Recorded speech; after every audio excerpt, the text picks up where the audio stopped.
Le corps humain est constitué de 7 points d'énergie spirituelle appelés chakras. Ces chakras sont placés stratégiquement le long de la colonne vertébrale, allant du sacrum jusqu'au sommet du crâne. Comment faire pour identifier ces centres d'énergie? Quels sont les effets sur nos émotions? Telles sont les questions auxquelles nous tenterons d'élucider dans cet autre numéro de Arcane qui reçoit Sa Majesté Wendomabou, grand prêtre du Vaudou et consultant en art et culture endogène. Il est déjà présent sur ce plateau pour nous parler de ces centres d'énergie spirituelle, encore appelés chakras. Alors, Sa Majesté, c'est un immense plaisir pour nous de vous avoir sur le plateau de Arcane. Otep et bienvenue. Otep Maye, Otep à la régie, à tous les techniciens qui sont avec nous aujourd'hui, parce que sans eux, la télévision ne pouvait pas exister. La télévision est essentiellement basée sur la technique. Otep à tous les responsables à divers niveaux de cette télévision. Otep à toute la communauté du Vaudou, à tous les adeptes du Vaudou du moins, du Bénin, d'Haïti, du Cuba, des États-Unis et du monde entier. Et Otep à Sa Majesté Dada Dagbokuno, Otep à Sa Majesté Agassa, Otep à tous les adeptes du Vaudou, du couvent Gladiarondi et du Commun. Commun, c'est une ville qui se situe au Bénin, dans le Mono, le département du Mono. Otep à toute ma famille, à tous mes sujets, Otep à tous nos milliers, pour ne pas dire nos milliards de téléspectateurs. Et permettez-moi, comme j'ai souvent l'habitude de le faire, d'honorer les gens, les entités, les divinités qui me sont chères dans ma langue maternelle, puisqu'on le dit souvent que la langue a une grande portée vibratoire. La langue que nous utilisons aujourd'hui, c'est la langue française. Nous sommes obligés de l'utiliser pour se faire entendre. Mais avec les travaux que nous sommes en train de mener, bientôt, les émissions vont commencer par être animées dans nos différentes langues maternelles. Donc, moi, quand mais couvert avant fond et faut tout mais bodo camp pour nous faut tout mais nous connaît donc nous y bodo à la fia nous y bo fifa na no me kuiji fifa na no me ko eton bi do eton bi kuiji en kak bon fibo homlan vodou e couvert au tatiele bi donc nous a pouke donc nous mami sika donc nous y madia donc nous densu donc nous a jakpa en bon fibo donc nous sakwata donc nous revioso donc nous tohosu Nkalek bon fille bodo gbenu dans vodun awlosu gbeno nyami humo mi kokoto kakano do gbe la time akuli ja ebo jerin ene edo jena na awli nana fla kan we ko mamla kan we ko tan edo kuzan me ya edo to me ra time ya yiro bi edo so me ya yiro bi bo fifa mi ton na jemidi yona mi ton na jemidi bo mi nanu wiwa e lo kan ona blo do fife me kagbon fi bo yiro me ko yade ko veno fi bo ya che ton le mi dile on yiro me yo je profite également de cette occasion pour solliciter la clémence de nos êtres désincarnés, de nos ancêtres, bien sûr, nos ancêtres méritants, et qui nous assistent durant cette émission et qui nous accordent leur bénédiction, leur sagesse, tout ce qu'il faut pour que cette séance d'entretien soit menée à bien et jusqu'à la fin. Merci. Je vais vous laisser la parole afin que vous présentiez à nos chers téléspectateurs le menu du jour. Oh, comme depuis un certain temps, on s'est dit qu'il faut toujours commencer chaque émission par une recette parce que c'est beaucoup de gens commençaient pas à attendre ça et c'est aussi normal que nos fidèles téléspectateurs bénéficient de quelque chose de pratique, de pragmatique à la fin de chaque émission. Les autres fois, on a beaucoup parlé de la purification. Aujourd'hui, nous allons donner une recette sur la protection. Une recette très simple, mais très efficace. Nous avons seulement besoin de trois choses. De trois choses qu'on peut trouver n'importe où, dans nos maisons, dans nos magasins. On peut trouver ça dans nos toilettes, bien sûr, aussi. On peut les trouver. Nous avons besoin d'un seau. Un seau, n'importe quel seau. Nous avons besoin de l'eau. Environ 10 litres d'eau. Ça peut dépasser, hein, c'est au goût et au choix. Nous avons aussi besoin d'une barre de fer. D'une barre de fer. Parce que cette recette, nous allons est assise sur la divinité Gou, le dieu du fer, de la guerre, de la métallurgie, de tous ceux qui manipulent le fer, le dieu de la guerre, de toutes les armes. Et qu'est-ce qu'on peut faire aujourd'hui sans utiliser le fer? Moi, je suis un digne fils de cette divinité, la divinité Ogou. Donc, quand on a déjà ces éléments réunis, on prend la barre de fer qu'on met dans le feu. On laisse la barre de fer rougir. Quand ça devient tellement rouge comme la braise, on vient maintenant devant le seau d'eau. L'eau est déjà dans le seau. C'est bon de le faire à partir de 18 h et prendre son bain à partir de 19 h. Donc, quand j'ai laissé le fer dans le feu rougir, je prends ce fer. Je viens devant l'eau, je trempe le fer dans l'eau. Je trempe le fer dans l'eau et l'eau éteint la flamme du fer. On laisse le fer jusqu'à ce que le rouge disparaisse, jusqu'à ce que le fer refroidisse. Et quand on le fait, quand on a mis le fer dans l'eau, on prononce cette incantation. J'invoque la divinité Gou sur cette eau. J'invoque la protection de la divinité Gou sur cette eau, afin que l'ennemi ne puisse pas m'atteindre. J'invoque la divinité Gou, le dieu Gou, le vaudou Gou, sur cette eau. J'invoque la protection de la divinité Gou sur cette eau, afin que l'ennemi ne puisse pas m'atteindre. Après, vers 19 h, on prend l'eau là. On peut finir de se laver avec son savon, son éponge et tout, et on verse l'eau là sur son corps après. Parce que quand on prend son bain sans savon ni éponge. Et pendant qu'on prend son bain, on formule tous ces vœux de protection. Je voudrais être protégé de ceci, de cela. Je voudrais être protégé de cela et de ceci. Et les parents aussi peuvent faire cette recette à leurs enfants parce que les enfants ne peuvent pas manipuler le feu. Donc c'est un bain qui sollicite la force de l'élément feu qui fait partie d'un des éléments fondamentaux de la cosmologie.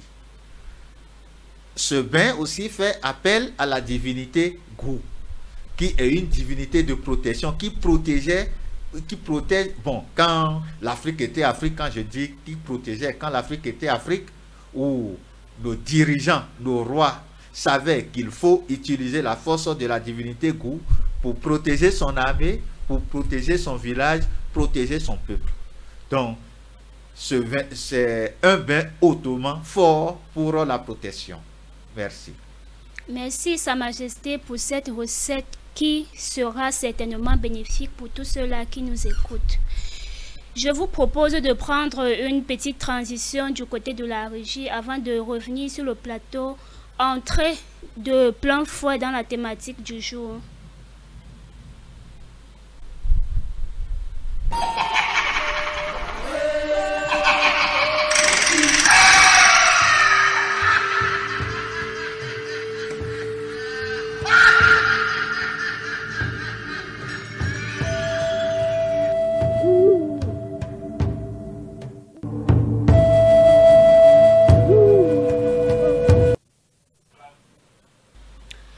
De retour sur le plateau, aujourd'hui nous parlons des centres d'énergie spirituelle, encore appelés chakras.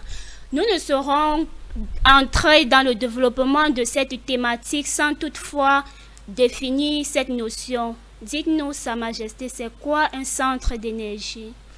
Merci. J'ai remarqué que qu'à l'entame, vous aviez déjà essayé de tout dire sur ce qu'on appelle les centres d'énergie. Je vois que il y a beaucoup d'Africains sont en train de faire beaucoup de recherches, excusez-moi la tautologie, et si vous le permettez, parce que vous avez déjà tout dit sur les chakras. Donc moi, je ne peux qu'ajouter ma petite pensée sur ce qui a été dit au début. Mais nous ne pouvons pas parler de chakras sans parler du système subtil. Nous allons commencer par la composition, la constitution spirituelle de l'être humain avant de venir sur les chakras. Parce que les chakras, ils font partie.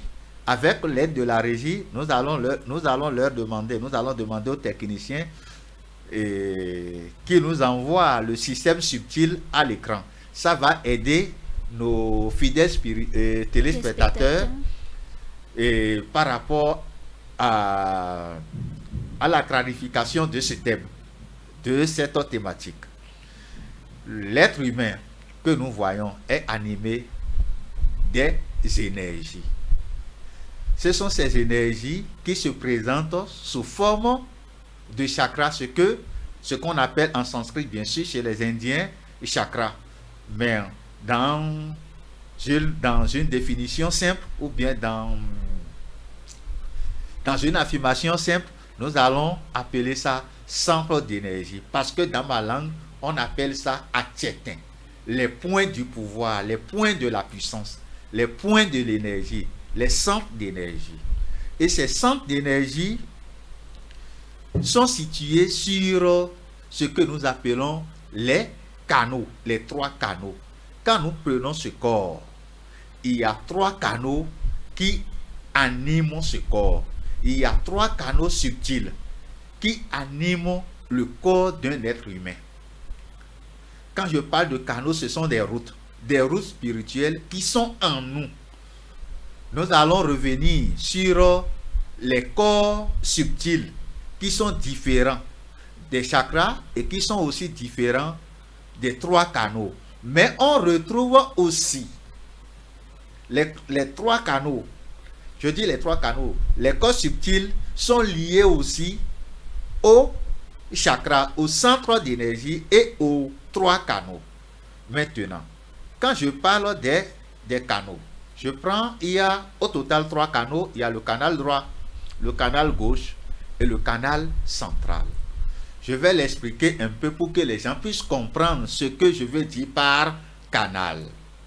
Quand nous prenons le canal gauche, c'est quoi? Comment ça se manifeste en nous? Comment nous nous retrouvons sur le canal gauche? Quand on est sur le canal gauche, quelles sont les manifestations que nous ressentons en nous?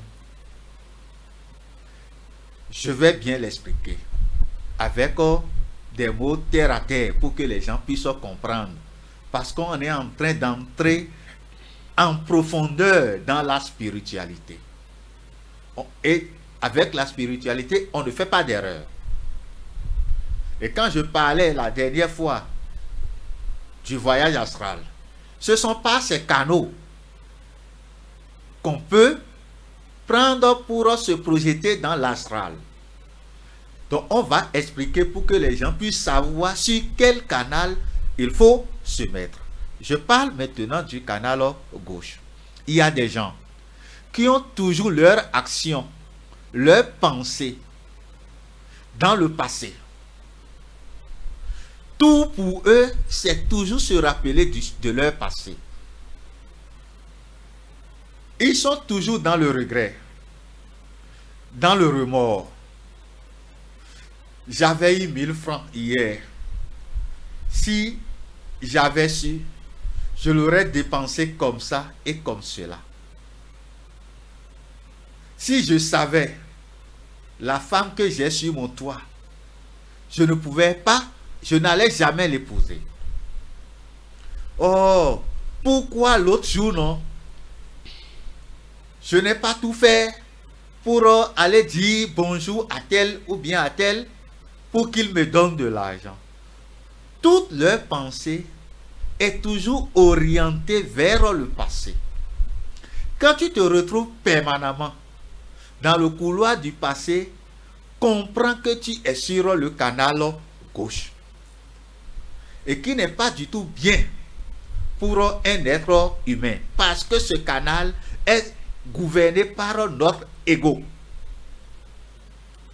On ne pense pas trop aux autres quand on se projette trop vers le passé, mais plutôt à soi.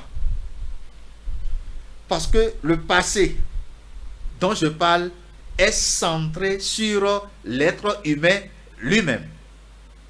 Ce n'est pas bien de toujours s'orienter sur ce passé, de toujours se laisser briser par ses émotions passées.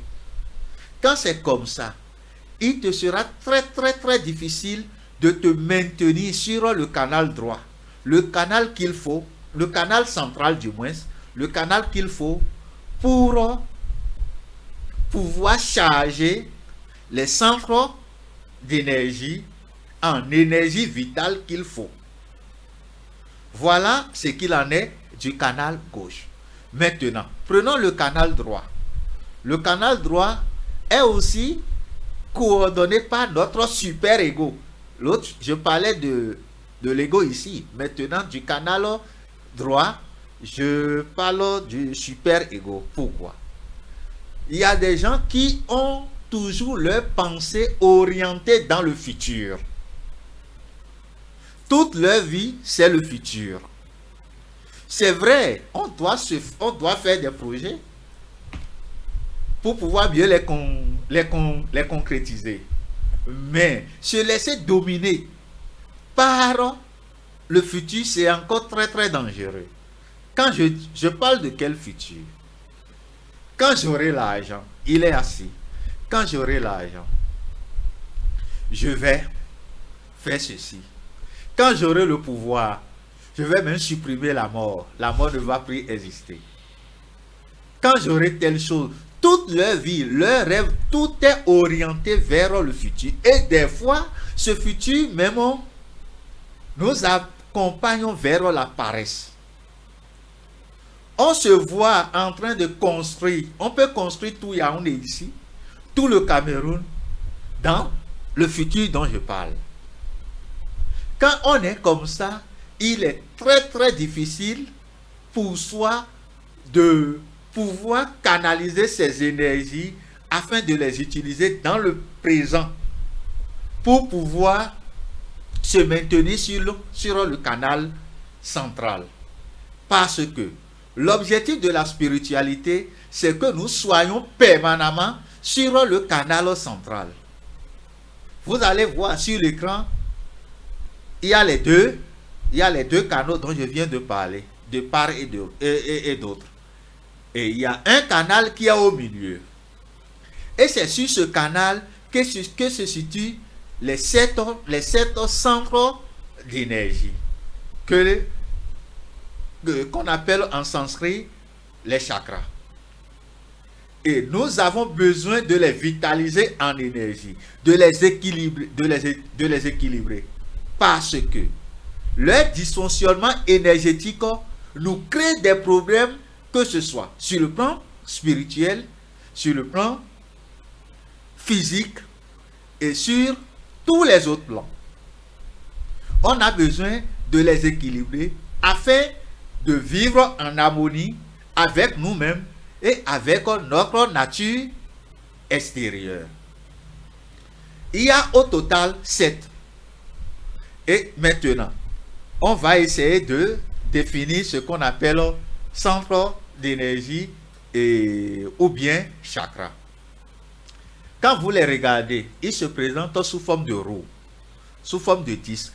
Ce sont des roues qui sont en rotation au niveau de notre système subtil qui est en nous et qui est directement, étroitement lié à notre vie physique, à notre existence physique. Et ces roues dentelées font de rotation entre eux. Et la rotation permet de capter le potentiel énergétique qu'il faut pour qu'on soit en équilibre spirituel, en équilibre émotionnel, en équilibre sanitaire. Du bas jusqu'en haut, on en distingue 7. Il y a le Muladhara chakra, que d'autres appellent en français le chakra racine, qui est localisé au niveau du périnée, en bas.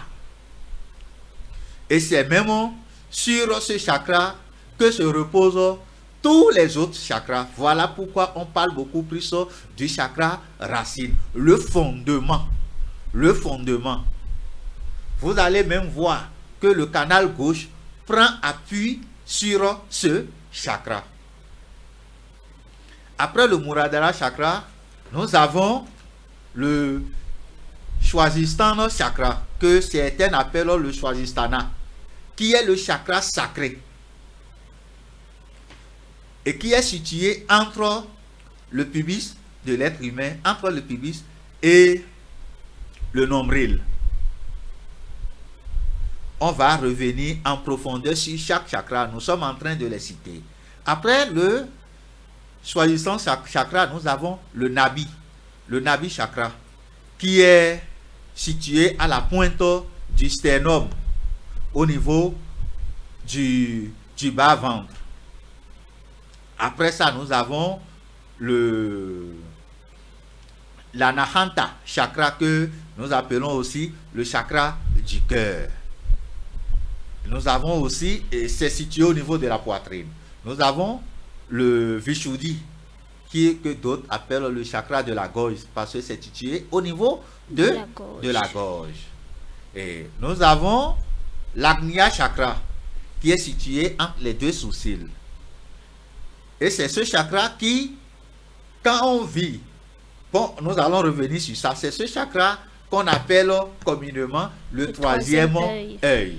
Parce que quand on l'équilibre, quand c'est bien vibré, quand ça contient son énergie, l'énergie vitale qu'il faut, ça participe à l'ouverture de notre troisième œil. Et enfin, le chakra Sahasrara, qui est situé, que les gens appellent le chakra fontanelle, le chakra qui est situé au-dessus du crâne, et qui nous permet d'aller de temps en temps, de visiter les univers astraux, d'aller causer avec les êtres qui sont déjà dans le plan divin. Voilà les chakras que je viens de citer en ordre, bien sûr, les centres d'énergie que je viens de citer en ordre. Sa Majesté, pourquoi est-il important de connaître tous ces chakras? Il est très important de connaître ces chakras parce que quand nous allons entrer en profondeur dans les définitions, chacun de nous va pouvoir savoir pourquoi il est tellement important de connaître ces chakras. Parce que l'être humain est un réservoir d'énergie, est un réservoir d'énergie. Nous avons besoin permanemment d'énergie spirituelle pour pouvoir vivre en harmonie avec nous-mêmes et avec notre nature. Comme je l'ai dit, que le vaudou, c'est la vie en harmonie avec la nature. Et pour vivre en harmonie avec cette nature, il faut se doter d'énergie. Et les chakras sont comme les capteurs d'énergie, parce que c'est sur ces chakras que se fixent les énergies dont notre corps a besoin, dont nos différents organes ont besoin, parce que quand ces chakras sont vitalisés, ces centres d'énergie sont vitalisés en énergie, ça peut, eux aussi, ils vitalisent les différents organes de notre corps physique en énergie nutritive qu'il faut, en énergie spirituelle qu'il faut, en énergie sanitaire qu'il faut, pour qu'ils soient en parfaite santé. Voilà pourquoi on en a véritablement besoin. Et ces chakras ont leur antenne. Chaque chakra est représenté sur chaque doigt. On va entrer en profondeur parce que le dysfonctionnement d'un chakra se signale déjà sur notre main. On le sent, mais comme on n'a pas conscience de ça, on ne le sait pas. Par exemple, si je prends le premier chakra dont nous parlons, dont nous allons parler aujourd'hui, le Muladhara chakra. Quand il y a un déséquilibre énergétique au niveau de ce centre, ça se signale ici. On sent des picotements. On sent des picotements ou bien ça gratte. Ce qui veut dire que en toi, ce centre est en train de demander d'être équilibré en énergie, d'être vibré en énergie, d'être ravitaillé en énergie, d'être vitalisé en énergie. Et à travers des actions simples dans la vie physique que nous sommes capables de l'équilibrer, de le vitaliser. Si c'est le choisissant chakra, le deuxième bien sûr, on va aussi sentir des picotements au niveau du doigt le plus gros. Et les techniques qu'il faut utiliser pour rapidement équilibrer ce centre d'énergie, nous les connaissons et nous allons partager ça avec nos frères pour qu'ils soient en mesure de les équilibrer, de les canaliser. Pourquoi c'est aussi important de les connaître afin de les canaliser? Parce que un dysfonctionnement de ces chakras, de ces roues énergétiques qui sont en nous, peut attirer le maléfique. Quand il y a un dysfonctionnement au niveau du premier chakra, par exemple, le maléfique qui voit ça peut en profiter, vider le reste de l'énergie qui est dedans, et quand ce n'est plus équilibré, ça te crée une maladie. Parce que le méchant, en voulant s'en prendre à nous, ce n'est pas le corps physique que le méchant attaque, que le maléfique attaque, mais plutôt ses centres d'énergie. Ces centres d'énergie. Donc il est important de les connaître afin de les équilibrer, de les protéger, de les ravitailler en énergie, pour ne pas tomber, pour sa propre santé, pour son évolution spirituelle et pour ne pas tomber dans les pièges de l'ennemi. Tous les humains disposent-ils, Sa Majesté, de ces centres d'énergie spirituelle? Mais bien sûr, quel humain ne sait pas aujourd'hui qu'en dehors de son corps, en dehors de son corps physique, qu'il y a une substance spirituelle en lui. Tous les humains connaissent ça. Nous dormons tous les jours, non? Nous rêvons tous les jours, non? Mais par quel canal nous rêvons? Par quel canal nous avons faim tous les jours, n'est-ce pas? Pourquoi nous ne fonctionnons? D'abord, il n'y a même pas cette machine qui fonctionne sans combustible. Vous comprenez un peu. Mais quand il s'agit des moteurs indépendants, au moins ils utilisent les rayons solaires. Donc chaque humain sait qu'il a besoin d'énergie spirituelle, d'énergie potentielle pour pouvoir vivre. Par exemple, le fait de manger, d'avoir faim et de manger est lié par exemple aux énergies de ces roues dont je parle. Donc tout humain est animé de ce système subtil. C'est en nous, c'est chez tous les humains, que ce soit au niveau de toutes les races. Oh, Majesté, j'aimerais savoir quel rapport les chakras ont avec notre santé. Voilà. Je ne vais pas le dire, je vais aller pas à part. Tout à l'heure, je disais que le bon fonctionnement d'un centre énergétique aide l'homme à s'entretenir, à entretenir un certain nombre d'organes. Et quand on parle des organes, on fait directement recours à la santé de l'être humain. Nous allons parler du premier chakra pour que les gens puissent bien comprendre. À l'entame, je disais que le Muladhara chakra est situé au niveau du périnée. En bas, c'est le premier chakra, le chakra racine. Tous les autres chakras se reposent sur ce chakra. Donc, pour mieux se connaître, il est obligatoire de commencer par ce chakra avant d'évoluer vers les autres chakras. Quand nous prenons le Muladhara chakra, il y a les organes qui sont liés à ce chakra.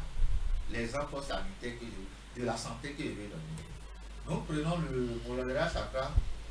Il y a les organes reproducteurs qui sont liés à ce chakra. Le mauvais fonctionnement de ce chakra peut créer un problème au niveau de nos organes reproducteurs. Parce que peut-être quand nous mangeons ce qu'il ne faut pas, quand nous avons des attitudes qu'il ne faut pas, ou bien quand un méchant veut faire, un maléfique veut faire, pour que, veut agir en nous, du moins, pour que nos organes reproducteurs ne fonctionnent plus, il s'en prend directement à ce chakra. Parce que ces organes sont liés à ce chakra, à ce centre d'énergie.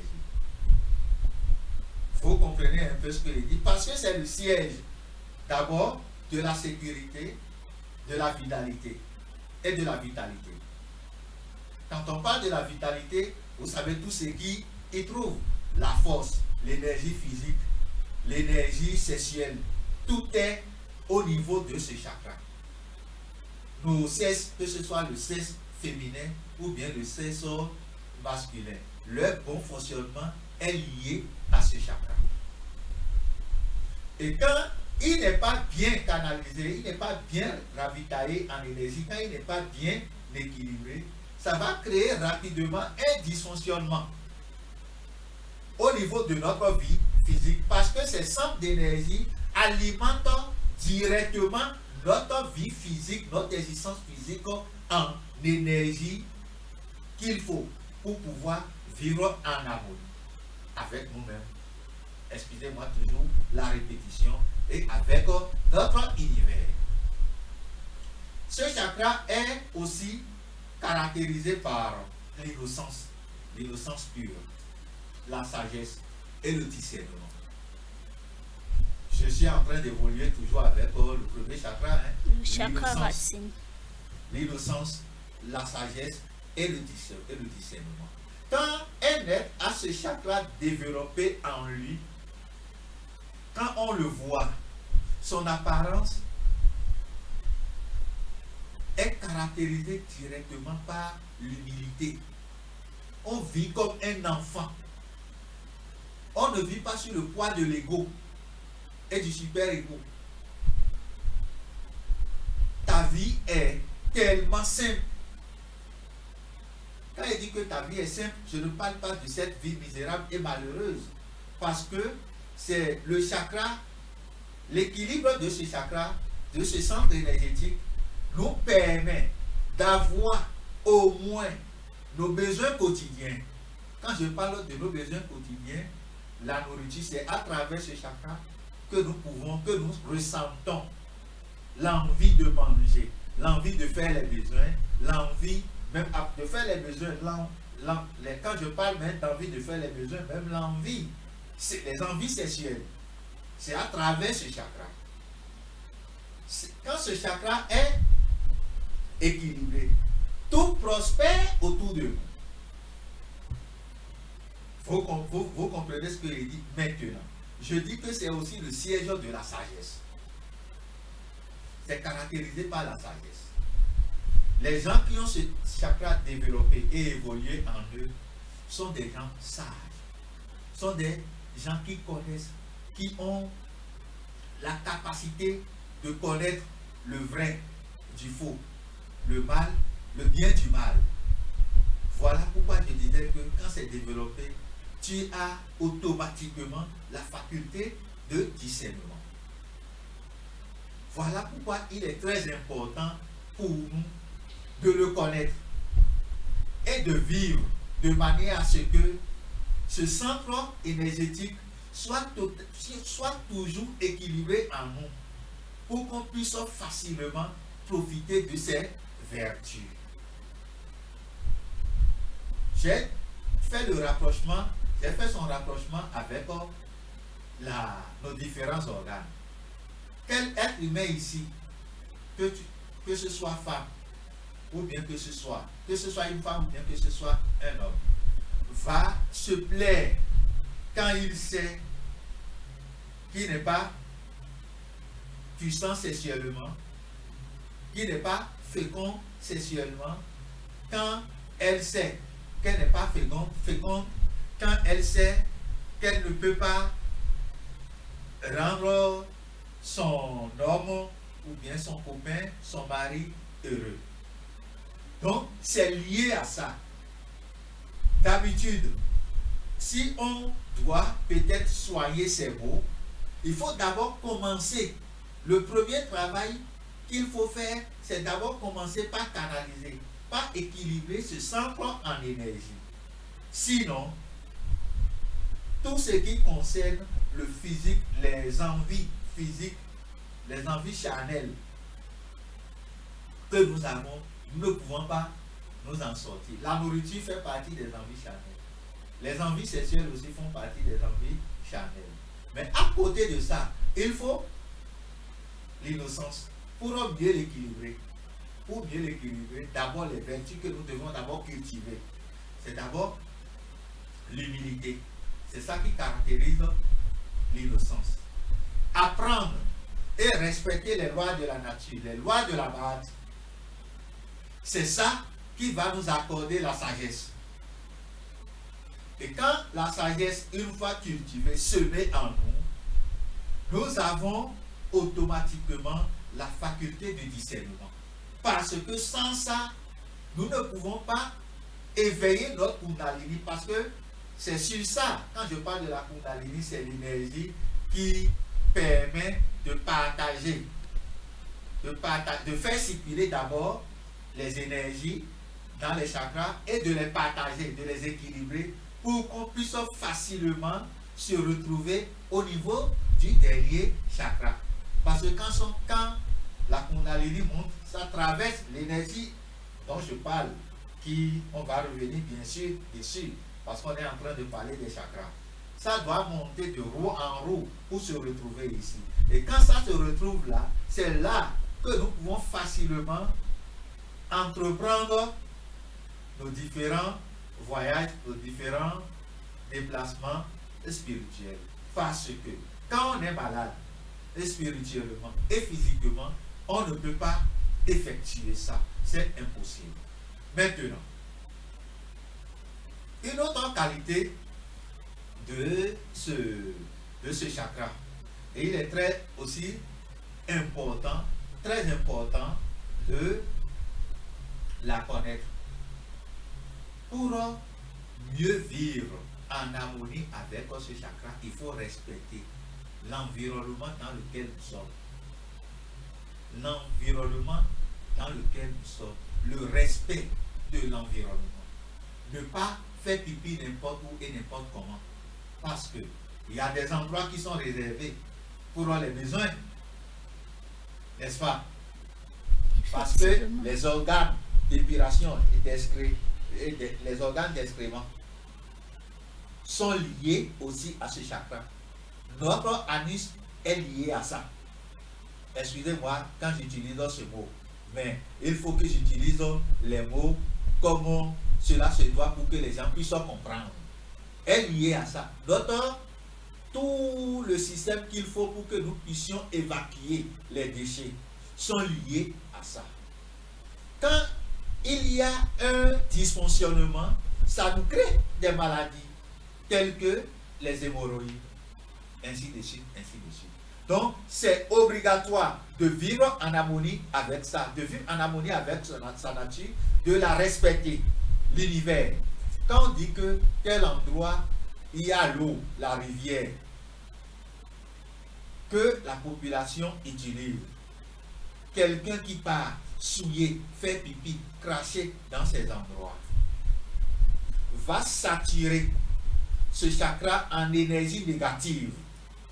Et plus tard, même sans qu'il n'y ait pas de maléfique, même sans qu'il y ait un problème, avoir des problèmes liés à ces organes reproducteurs par exemple,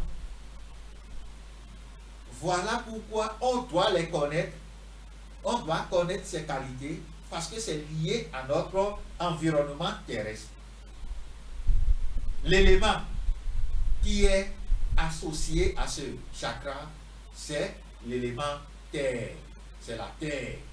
Voilà pourquoi chez nous, dans le vaudou, on dit que ce centre Atietin, ce centre d'énergie est gouverné par Sapata, la divinité Sapata, parce que c'est étroitement lié à la terre. Vous comprenez bien ce que je dis. Et la terre, l'énergie de la terre, c'est Sapata. Et pour mieux vivre avec Sapata, il faut respecter la terre. Comprendre que tu ne peux pas vivre sans la terre. Et que tu ne peux pas exister sans la terre. Et que tu es la terre.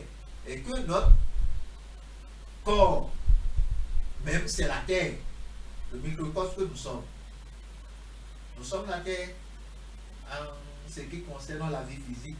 Après la mort, notre corps. Voilà. Et maintenant, sans la terre, ce que nous pouvons manger, les produits que nous utilisons pour vivre proviennent de la terre. L'eau, que l'eau qui est même déjà un élément, est sur cette terre. La nourriture, tout ce que nous avons fait, c'est sur la terre. Sans cette terre, nous ne pouvons pas exister. Voilà pourquoi, pour mieux, pour vivre avec ce centre d'énergie équilibré, il faut permanemment respecter la terre, parce que la terre est assise sur ce chakra. Sans la terre, nous ne pouvons pas équilibrer ce chakra. Sans Sapata, nous ne pouvons pas équilibrer ce chakra. Respecter les adeptes de Sapata. Les adeptes de Sapata sont bourrés de sagesse parce qu'ils connaissent les attributs de Sapata, les interdits de Sapata. Comment il faut vivre avec Sapata, Nos ancêtres connaissaient tout ça là. Ce sont nos ancêtres qui nous ont d'abord laissé cet enseignement que nous sommes en train de partager avec nos téléspectateurs. Donc, ils connaissaient tout ça là. Que nous avons cette terre en nous. Nous l'avons en nous. La belle preuve, la dette même de Sapata. En dansant même la danse de Sapata, tu purifies déjà ce chakra. Quand tu danses la danse de Sapata, tu purifies directement ce chakra.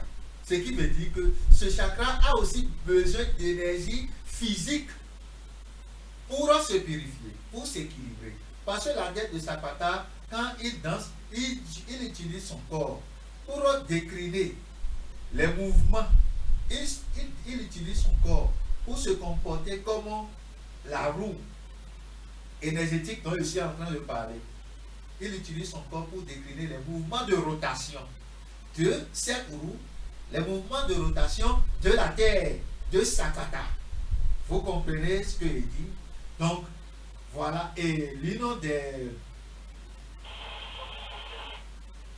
des qualités principales de ça, c'est surtout ce que je viens de dire. Respecter la terre, la matrice. Sa Majesté, qu'arrive-t-il lorsqu'on ignore leur existence? Bon, bien évidemment, lorsqu'on va ignorer leur existence, nous ne pouvons pas savoir d'abord qu'ils existent. Nous ne pouvons pas savoir qu'il faut les canaliser, qu'il faut les purifier. Nous allons revenir par exemple sur leur technique de purification. Quand je disais que ce chakra a pour élément l'élément terre.